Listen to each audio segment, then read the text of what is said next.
Lads, how you doing? Welcome back to the Longside channel. I just remembered that this does exist, and I've realised one thing, that this is actually pretty good for me for a therapy standpoint. So I actually think that being on this channel and just kind of waffling for 10 to 15 minutes is actually pretty good for me. So let's crack on, shall we? Crystal Palace 3, Burnley 0. Of course, people may say, oh, but you had a red card, and that is kind of seen from the outside perspective of like, oh, you had a red card, you know, they got new manager bounce, you know, it's not that bad, it's bad, alright, it's pretty bad. If you haven't seen my kind of immediate reaction, I did a video with Turfcast, just me.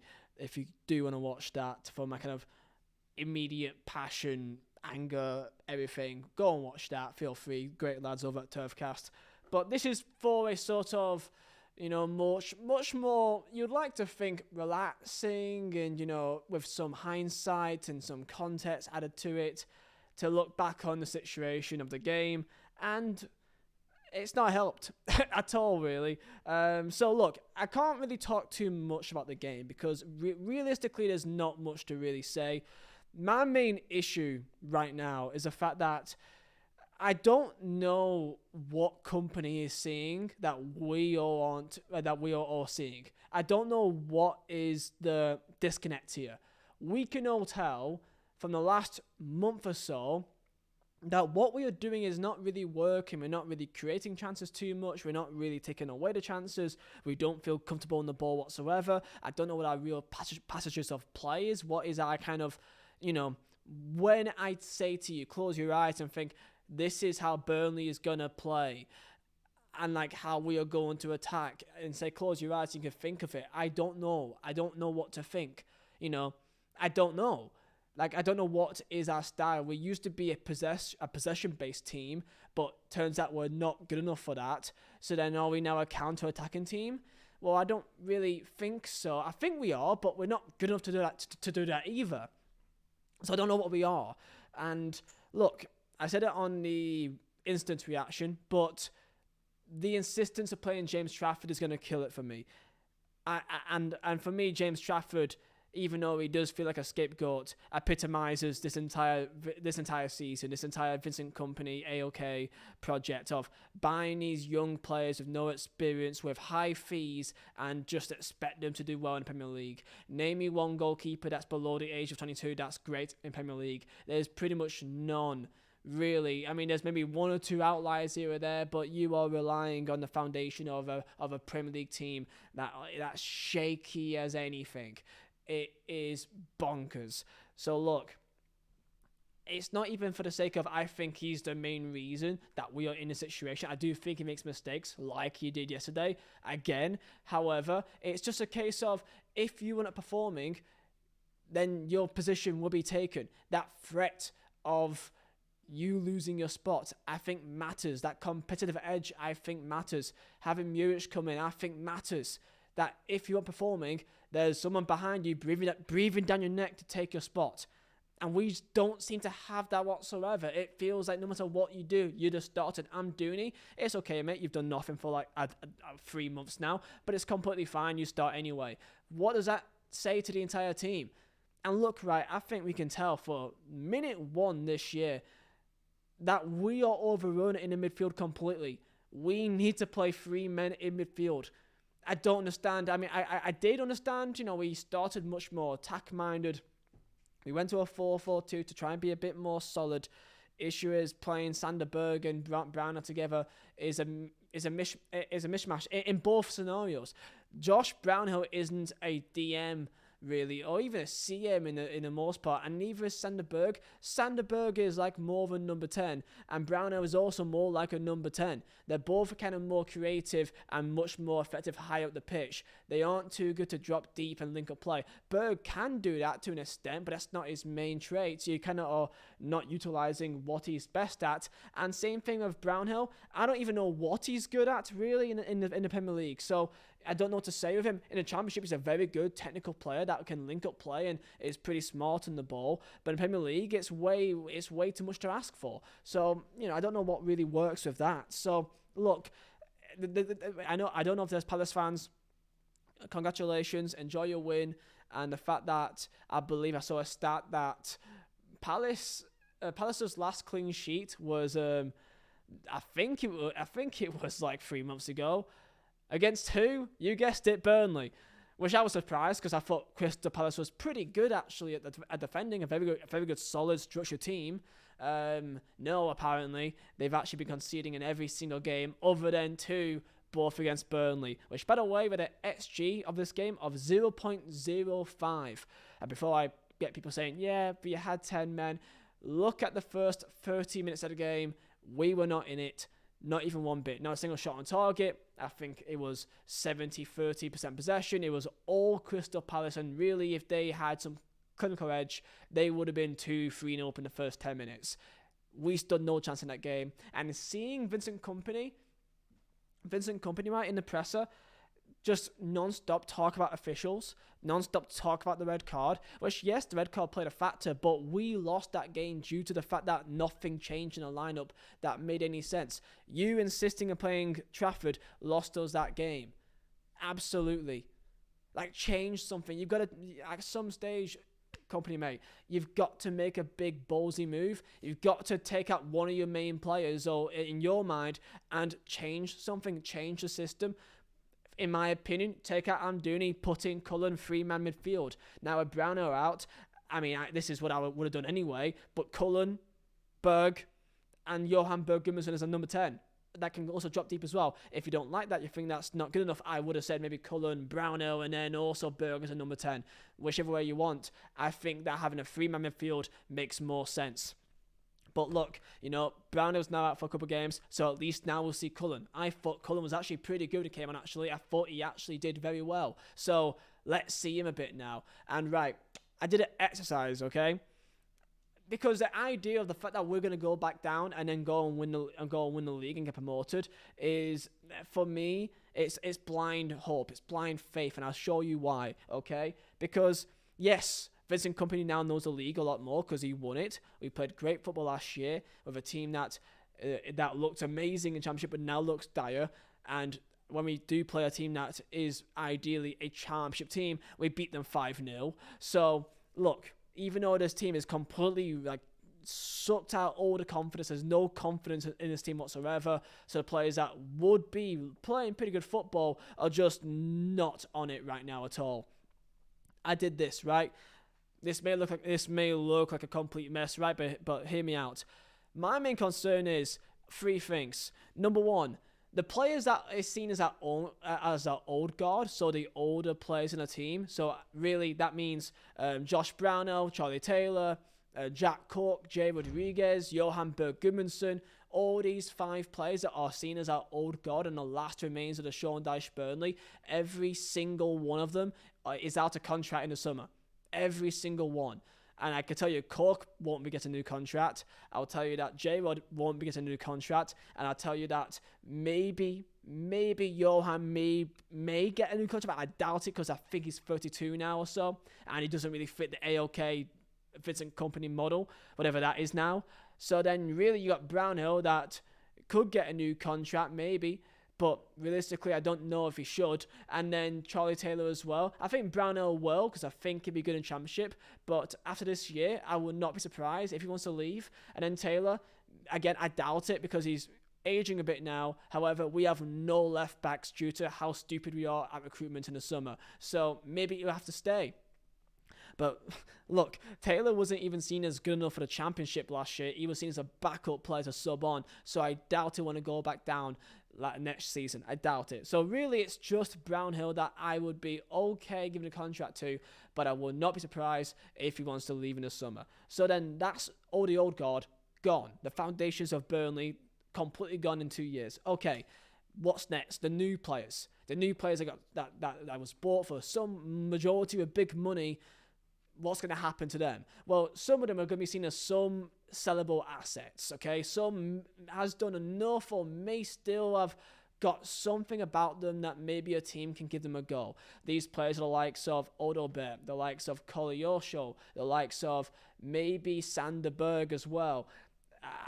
Probably definitely Sander Berg. I doubt he'll come down in Championship. And then maybe James Trafford, because he is still a young player, English under 21, player as well.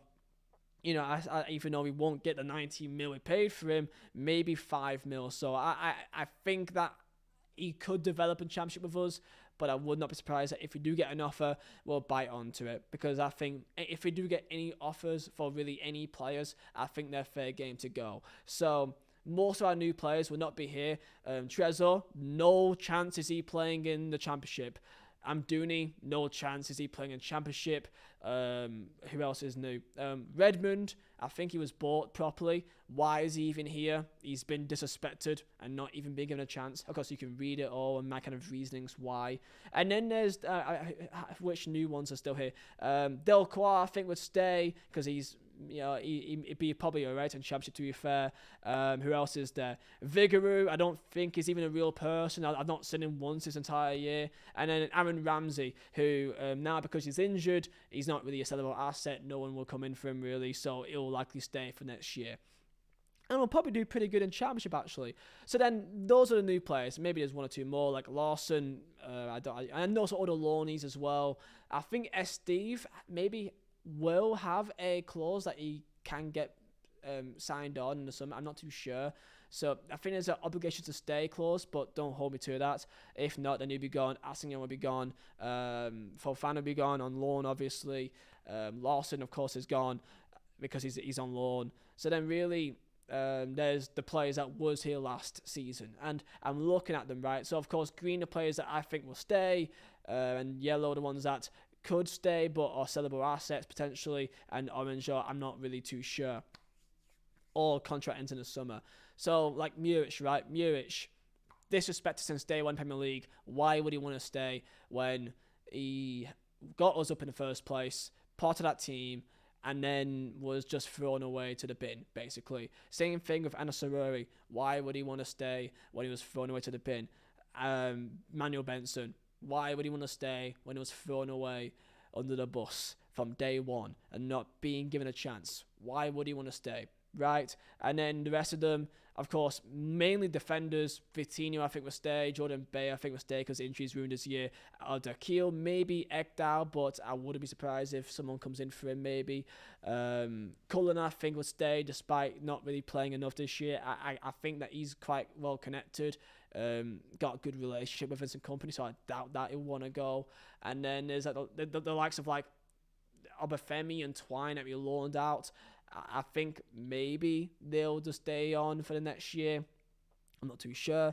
Maybe a team will come in for them. Depends if they're part of the plan. But maybe I can see them playing a part next year. And that's really it in terms of players staying. Foster, for example, I think that he's done enough this year that I think he's deserving to stay in the Premier League. So if an offer comes in, I think that will bite. I think he's a sellable asset. However, I don't think he will want to leave. So maybe he'll stay. And I really hope he does stay because I think that he'll be incredible in the Championship. So that's my thoughts of the team for next season. There may be some players I missed out talking about, but you can see them all right there. So really, there's 1, 2, 3, 4, 5, 6, 7, 8, 9, 10, 11. 11 players there that I can say probably will definitely be here next year. The rest are all sellable assets, players that's been thrown away in the bin or contracts or running out. So... that's a concern. So that's kind of my main issue of next year is the fact that I don't know what a team would be, which may require us to go and rebuild another team again. And I mean, with the way that we do things, yeah, it may work. Issue is the fact that what's going to happen in next year. But hey, let's just focus on just Championship, right? We may sell some players. We may make 20 million quid, 30 million quid off selling 6, 7, 8 players. We're not going to make a profit back, obviously, on the vast majority. Maybe Kolyosha we could, but for the most part, may make 30 mil back, may spend 15, 20 in Championship, and in reality, that does go a long way in Championship. You spend 15 mil, and you are far ahead of everyone else in reality, unless if you are a relic team, which if we're up against Sheffield United and Luton, they won't be spending big money, unlike what, the Leicesters and the who else went down, Leeds and Southamptons, they'll spend big money. So realistically, we'll be, you would say, the better position team financially, maybe, But look, I don't know the book, so maybe we'll be completely screwed. You guys tell me. But yeah, I can't even be asked to talk about the game because the game annoys me, and really it's just kind of like we did nothing. We didn't really have a plan, and then the red card came, and then we showed some fight. I was, for one, really surprised that we even lasted almost 30 minutes until we conceded. That surprised me more than anything else, actually. So, fair play for that. Thumbs up. We're going to win the league next year, apparently, from that. So, yeah, yeah, I don't know. I did say this in my reaction note, and the 90th minute subs. When I saw Manuel Benson get subbed on in the 90th minute, I laughed more than you can believe. Trust me, I've seen some things in football, but seeing that, I almost died inside. I could not believe my eyes. We were 3-0 down, and then you decide to bring on Manuel Benson and Jack Cork and Jay Rodriguez. What's the point? Benson, from what I've been told, was being screamed at from the away end for pretty much the entire second half to sub him on, and he gets subbed on then. In my opinion, in my perspective, that is seen as a big middle finger to the fans or to Benson himself. Why? I don't get it. I don't get why would he do that, because there's no point, and all it does is annoy people more. And then in the post-match comments of company going into about the officials and how we've been so unfortunate this year, and yeah, look, we got done over at Villa away, we got done over at Forest away, but guess what? Every single team in the division also has poor mistakes and poor officials and VAR going against them as well. Let's call a spade here, okay? We have not been good enough for pretty much every game this season. The only performances this year that I would say we actually played pretty well was Villa away, Forest away, the second half against Fulham, and the first half against Liverpool. And then I guess you can count the Sheffield United game, but because I classified them as pretty much a championship club, I don't even count them. So then what else is there? Of a good performance, Fulham was only the second half, Liverpool was only the first half. So in terms of an actual complete full performance, really it's Forest away and then Villa away. That's really it for me. Maybe you could say Spurs away in the Cup. I thought we actually did alright. So maybe that, you can maybe say all around decent performance. I'm trying to think of something else here in terms of an all around full 90 minutes we played decent. I think it's just those three. Maybe I'm missing one.